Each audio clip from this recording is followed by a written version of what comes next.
Heritage, the 16th of April, 2025. No one's mind works without God guiding it.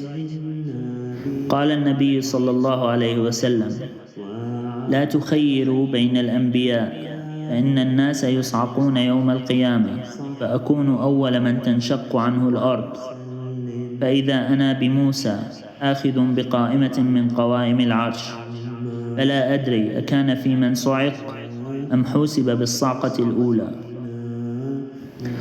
I don't want to write about it so that I do not lose it.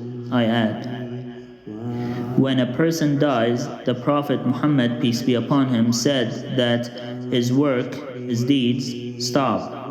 In other words, he had already contributed everything they could to the world on the wider scale.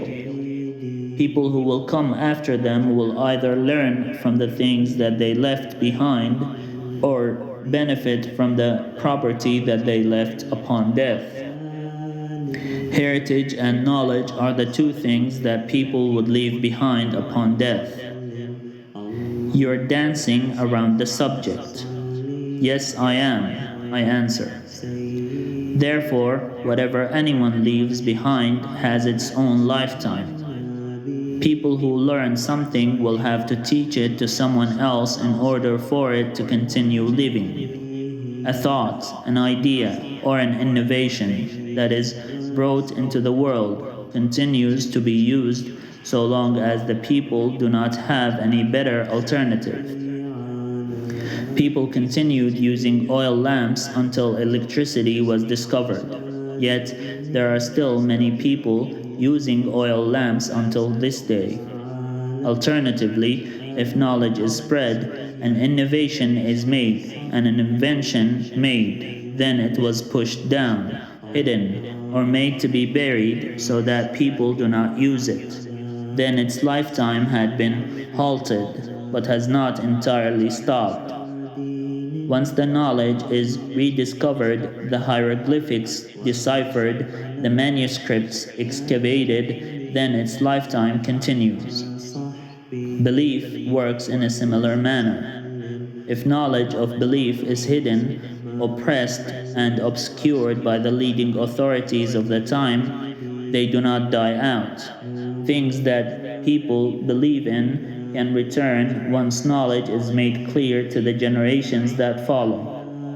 In other words, similar to what the Prophet Muhammad, peace be upon him, said regarding prophets when he said, "We, prophets, do not give heritage to our offspring. We only have knowledge as our heritage." The teachings they teach to humanity count as their heritage. Nevertheless, once a person dies, his own lifetime and actions do not affect the world's timeline anymore. Only what remains of him does. If he leaves knowledge, books, manuscript, so long as those materials exist, they will continue to reverberate throughout the world's timeline, causing people to gain certain beliefs and others to lose certain beliefs. Had we had no writings from the Greeks, no one would still believe in the myths that they propagated throughout their lives. What they left to the world was a witness and a driver for many of the generations that followed. The Dead Sea Scrolls being discovered in our time reinforce certain beliefs and alter other beliefs. It is not possible for the whole world to lose religion. It is not possible to have all religions be lifted up from the world, which is why the hadith states that it will be done by the death of the scholars. Once scholars are no more, people would read the scriptures and would not understand it at all. The end of the world would be a time when the name of God would not be pronounced anywhere on earth, whether it is because people have fled Earth to a different planet or because no one on earth remains who knows the name of the Creator. If the name of God is not mentioned on earth, it is probably for multiple different reasons with similar effects.